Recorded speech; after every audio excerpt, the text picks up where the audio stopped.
Welcome to day 41 out of 100. आता आम्ही पोचलेलो आहोत आष्टीला. काकूने इथे ताईची नजर काढली आणि बाळ झोपलेलं होतं, त्यामुळे डायरेक्ट तिला झोपवलं गादीवर नेऊन.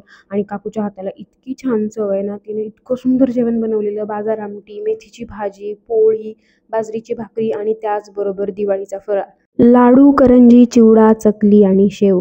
तिच्या हातच्या सगळ्याच भाज्या खूप छान होतात. माझ्या काकूचं आहे साड्यांचं दुकान आणि या 2 साड्या तिने, म्हणजे मला एक आणि ताईला एक, अशा आम्हा दोघींना 2 ह्या सुंदर अशा साड्या दिल्या होत्या. आणि त्याचबरोबर इकडे एक साडी आई तुम्हाला काढून दाखवते. कलेक्शन तर तुम्ही बघू शकता, इतकं सुंदर ब्रायडल कलेक्शन सध्या काकूच्या शॉपमध्ये आलेलं आहे. काकूच्या शॉपचा ॲड्रेस आहे सायकड गल्ली आष्टी. आणि साड्या बघू शकताय, काय सुंदर प्रिंटच्या साड्या, वर्कच्या साड्या, जरीच्या साड्या आणि सूत पण इतकं सुंदर. आणि कलर तर वा, ब्राईडसाठी हा सुद्धा एक ऑसम मेहंदी कलर आहे, मेहंदी फंक्शनसाठी. त्यानंतरनं सुंदर अशी वाईन कलरची साडी. फक्त याच साड्या नाही तर तिच्याकडे कॅटलॉग पीसेससुद्धा खूप सुंदर सुंदर आलेले आहेत सिंथेटिक साड्यांमध्ये. लग्नानंतरनं आपल्याला भरपूर ठिकाणी जायचं असतं किंवा लग्नाच्या आधीही केळवणासाठी वगैरे आपल्याला बोलवलं जातं, त्यासाठी तर खूप ऑसम कलेक्शन आहे हे.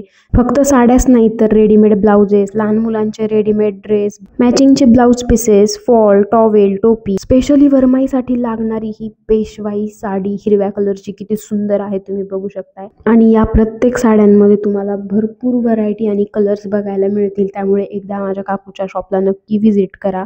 आता बराच वेळ झालेला होता आणि आमची निघायची वेळ आलेली होती. त्यावेळी काकूने ताईची आणि माझी ओटी भरली आणि आमच्या वेड्या ताईने माझा व्हिडिओच नाही काढला. देन आम्ही दोघींनी सर्वांचे आशीर्वाद घेतले आणि परतीच्या प्रवासासाठी निघालो. त्याआधी आम्ही छान असे सगळ्यांसोबत फोटोज काढले. खूप वर्षानंतर हे फोटोज काढायला आम्हाला मिळाले होते आणि इतक्या दिवसांनी काकांना भेटून खूप छान वाटलं. घराबाहेर निघत आहोत नाहीत तोपर्यंतच जोरदार पाऊस यायला चालू झालेला होता. काकू आणि काका दोघंही बाळाला बाय बाय करत होते आणि इतका जोरदार पाऊस होता. आम्हाला तर असं वाटलं होतं की यार आता काही थांबायची वेळ येते की काय अर्ध्या रस्त्यामध्ये. बट नेक्स्ट डे ताईचं ऑफिस होतं आणि तिने लॅपटॉप आणलेला नव्हता, त्यामुळे आम्हाला कोणत्याही हालातीत आज निघणं गरजेचंच होतं.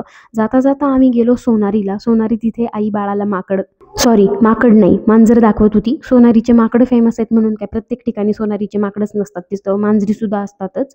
माय मिस्टेक. आणि बाकीचे प्राणी पण असूच शकतात.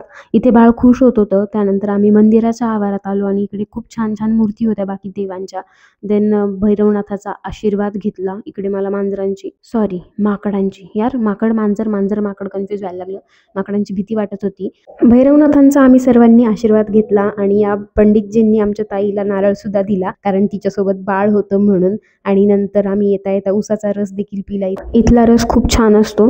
ताईचा रस प्यायच्या आधी तर माझा रस संपूनही झाला.